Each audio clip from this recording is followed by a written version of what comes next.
सुंदर वन में हल्की हल्की गर्मियां शुरू हो चुकी थीं। सुनहरी धूप पेड़ों की पत्तियों से छनकर आ रही थी और ठंडी हवा के झोंके मौसम को सुहावना बना रहे थे। इसी जंगल में बुद्धिमान और दयालु रीमा चिड़िया अपनी बूढ़ी माँ के साथ रहती थी। रीमा गर्भवती थी और जल्द ही उसके घोंसले में किलकारियां गूंजने वाली थीं। लेकिन इस खुशहाल माहौल पर एक काली परछाई मंडरा रही थी। माही चील की परछाई। तभी गोलू कबूतर और लूसी वहां से गुजरते हैं। अरे वाह रीमा, इस बार जो अंडा आएगा मुझे लगता है वो सीधे उड़ना सीख कर ही बाहर निकलेगा। तुम्हारी बुद्धिमानी जो मिलने वाली है उसे। अजीब हो तुम गोलू, हर समय मजाक। रीमा बहन, तुम अपना ध्यान रखना। आजकल मौसम बदल रहा है, ज्यादा धूप में मत निकलना। और हाँ, अंडे को मखमली घास पर ही रखना, कहीं उसे जुकाम ना हो जाए। अरे लूसी दीदी, आप इतनी चिंता मत कीजिए, मेरी माँ है ना मेरे साथ। दूर एक ऊंचे पहाड़ पर माही चील बैठी अपनी तीखी नजरों से रीमा के घोंसले को देख रही थी। हाँ हाँ, इस चिड़िया का अंडा बड़ा ही स्वादिष्ट होगा। बस एक बार ये अंडा दे दे, फिर इस बार का मेरा नाश्ता तो शाही होगा। कुछ ही दिनों बाद रीमा ने एक सुंदर सा अंडा दिया। पूरा घोंसला खुशी से चहक उठा। एक दोपहर रीमा को कुछ दाने लाने के लिए पास के खेत में जाना पड़ा। माँ, मैं बस थोड़ी ही देर में दाना लेकर आती हूँ। आप इस अंडे का पूरा ध्यान रखना। आजकल दिल थोड़ा घबरा रहा है। तू फिक्र मत कर बेटी, जब तक तेरी माँ जिंदा है इस अंडे को एक खरोंच भी नहीं आएगी। तू आराम से जा। जैसे ही रीमा आंखों से ओझल हुई, माही चील ने मौका पाकर बिजली की रफ्तार से घोंसले पर हमला कर दिया। अरे कौन है? दूर हटो मेरे अंडे से। बचाओ, कोई बचाओ। माही ने फुर्ती से अंडा अपनी पंजों में दबाया और हवा में उड़ गई। कुछ देर बाद रीमा वापस आती है और माँ को रोते हुए देखती है। अंडा गायब था। माँ, मेरा बच्चा कहाँ है? माँ, क्या हुआ? मुझे माफ कर दे रीमा, वो दुष्ट माही चील आई और मुझे धक्का देकर हमारा अंडा चुरा ले गई। मैं उसे रोक नहीं पाई बेटी। नहीं, मैं अपने बच्चे को उस जालिम के पेट में नहीं जाने दूंगी। मैं अभी जाती हूँ। रीमा तुरंत मदद के लिए अपने दोस्तों के पास भागी। सबसे पहले उसे तोता और हरियाली तोती मिले। अरे रीमा, मैंने माही चील को उत्तर दिशा की तरफ बहुत तेजी से उड़ते देखा है। वो पक्का तुम्हारे अंडे को खाने के इरादे से गई है। रीमा बहन, तुम घबराओ मत, हम तुम्हारे साथ चलेंगे। उस चील को सबक सिखाना ही होगा। रीमा अपने दोस्तों के साथ आगे बढ़ी। रास्ते में उन्हें गोलू और लूसी भी मिल गए। इसके बाद वे मदद के लिए कौवों के इलाके में पहुंचे, जहां पिंकी कौवी, कालू कौवा, गौरी और उनका बेटा जग्गू बैठे थे। कालू भाई, पिंकी बहन, मेरी मदद करो। माही चील मेरा अंडा चुरा ले गई है। अजी छोड़ो भी रीमा, हम क्यों अपनी जान जोखिम में डालें?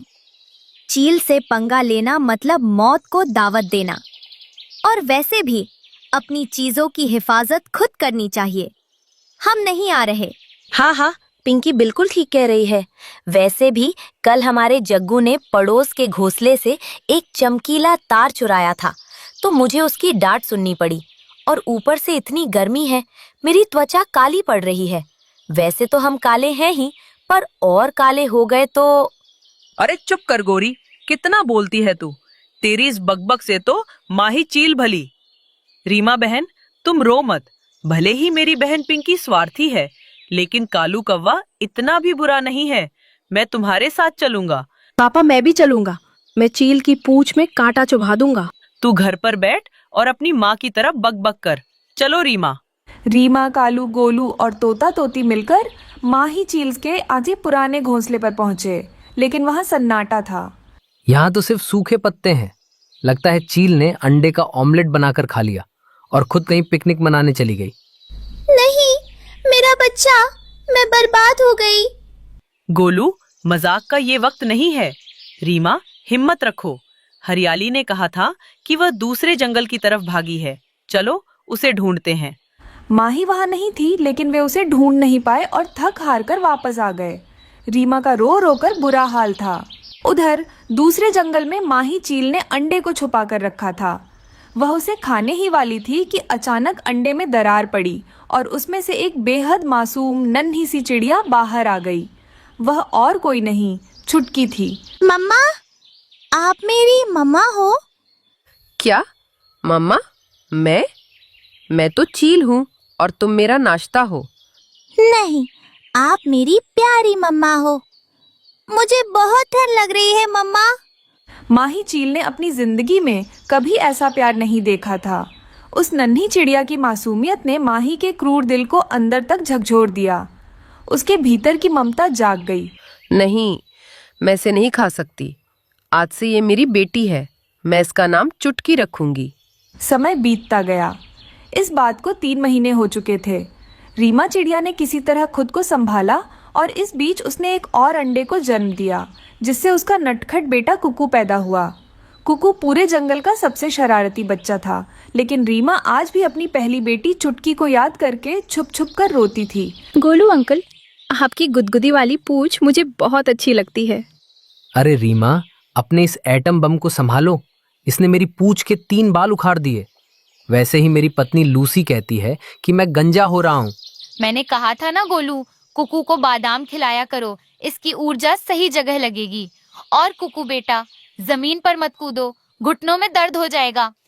तभी हरियाली तोती उड़ती हुई हाँफती हुई आती है। रीमा, रीमा, गजब हो गया, बहुत बड़ी खबर है। क्या हुआ हरियाली बहन, तुम इतनी घबराई हुई क्यों हो? मैंने दूसरे जंगल के छोर पर माही चील को देखा है और उसके साथ एक छोटी चिड़िया है जो हूबहू तुम्हारी जैसी दिखती है। वो उसे चुटकी कहकर बुला रही थी। रीमा, तुम्हारी बेटी जिंदा है। क्या?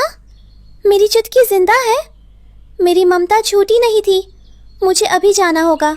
उन लोगों को रास्ते में कालू भी मिल जाता है। हम सब साथ चलेंगे रीमा, इस बार उस चील को छोड़ेंगे नहीं। रीमा, कालू, तोता, गोलू और कुकू तुरंत हरियाली के बताए रास्ते पर उड़ चले। जब वे माही चील के घोंसले के पास पहुंचे तो वहां का नजारा देखकर सब हैरान रह गए। माही चील बहुत कमजोर और बीमार हालत में लेटी हुई थी। वह दर्द से कराह रही थी। उसके पास ही चुटकी बैठी रो रही थी और अपनी छोटी चोंच से माही के मुंह में पानी डाल रही थी।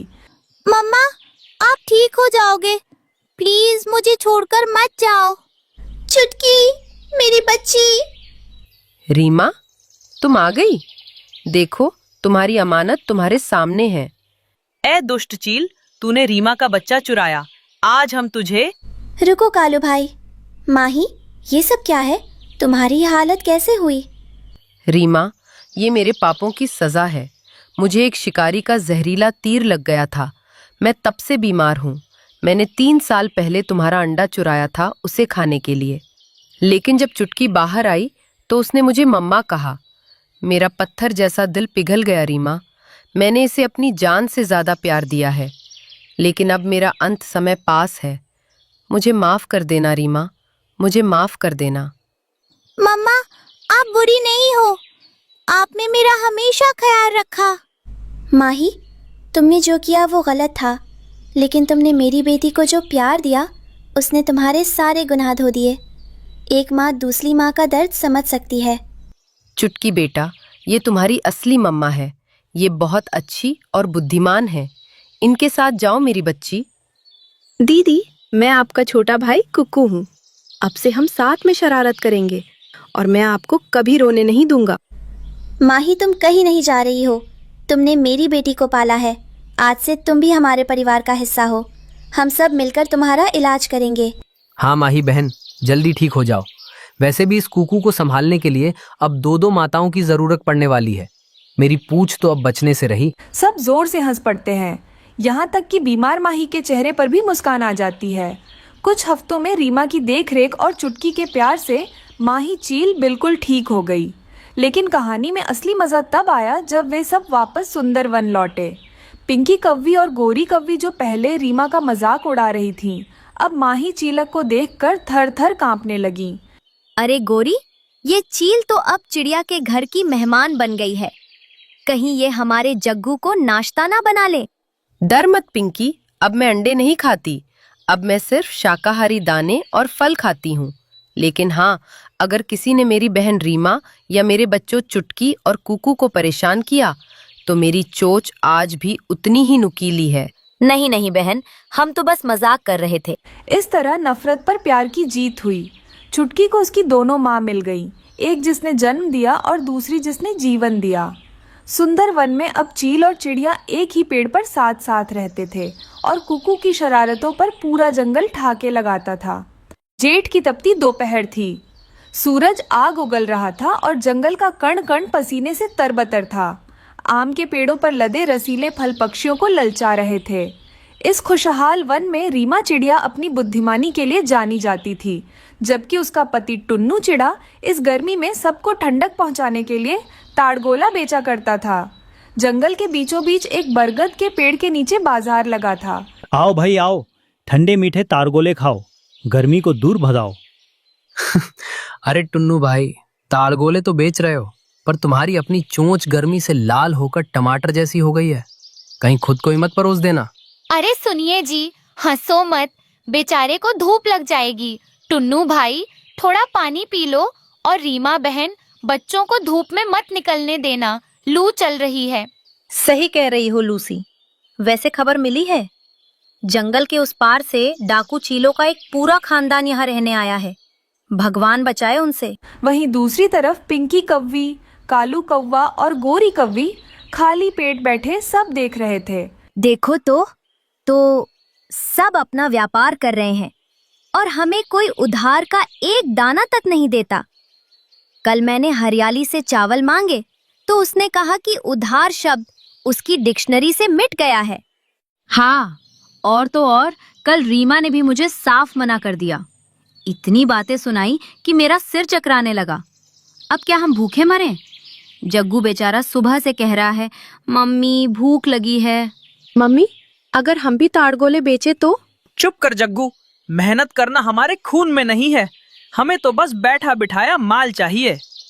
पिंकी कव्वी उड़ते हुए जंगल के किनारे पहुंची, जहां डाकू चील, चीलू और उनकी बहन माही चील अपना डेरा जमाए हुए थे। पिंकी ने छुपकर देखा कि वे चील तो बड़े शांत स्वभाव के थे और आपस में मिल बांटकर खाना खा रहे थे। अरे, ये तो डाकू कम और साधु ज्यादा लग रहे हैं, लेकिन जंगल वालों को तो लग रहा है कि ये खूंखार है। क्यों न इसी डर का फायदा उठाया जाए? पिंकी तुरंत कालू के पास पहुंची और उसे पूरी योजना समझाई। शाम होते ही कालू ने अपनी आवाज भारी करके पूरे जंगल में मुनादी कर दी। डर के मारे पूरा जंगल सहम गया। सुनो ओए पक्षियों, नए डाकू चील आ गए हैं। उन्होंने मुझे अपना खजांची बनाया है। अगर जिंदा रहना है तो हर रात हर घर से 2 किलो फल, दाने और पैसे मेरे पास जमा करने होंगे, वरना डाकू चील तुम्हारे घोंसले उजाड़ देंगे। कालू, तुम डाकुओं के साथ ही कब से बन गए और वे खुद क्यों नहीं आते? अरे रीमा, वे बड़े लोग हैं, छोटे पक्षियों के मुंह नहीं लगते। उन्होंने कहा है कि अगर वसूली कम हुई तो सबसे पहले चू चू करने वाली चिड़िया का ही नाश्ता करेंगे। रोज रात को कालू और पिंकी हर घोंसले से सामान वसूलते और ऐश करते।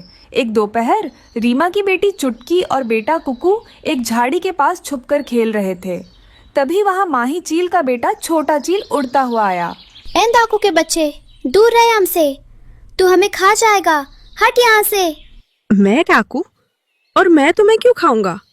मेरी माँ कहती है कि हम सब इस जंगल के मेहमान हैं। मैं तो बस दोस्ती करने आया था।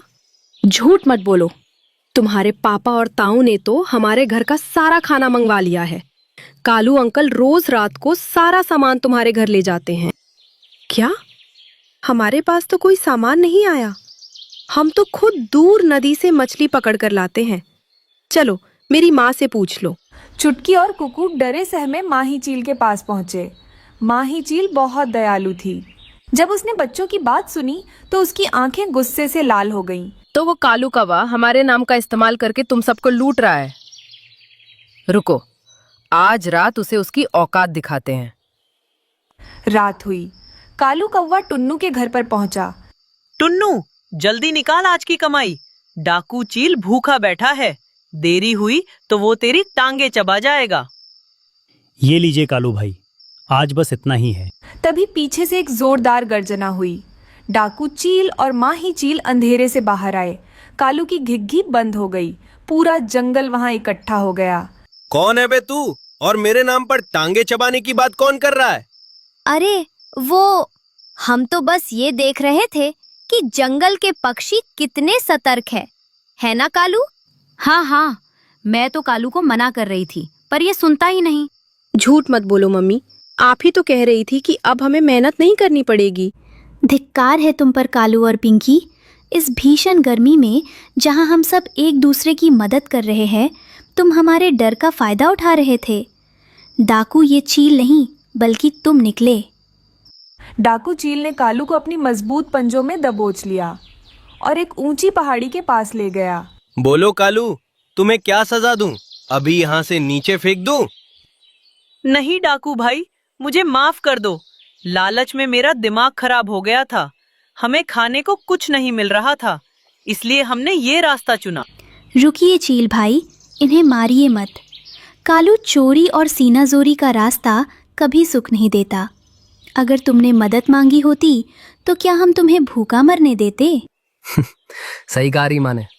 कालू, अगर पेट पालना है तो हाथ पैर चलाने पड़ते हैं, जबान नहीं। सबने मिलकर तय किया कि सजा के तौर पर कालू, पिंकी और गोरी पूरे 1 महीने तक जंगल की सफाई करेंगे और पक्षियों को पानी पिलाएंगे।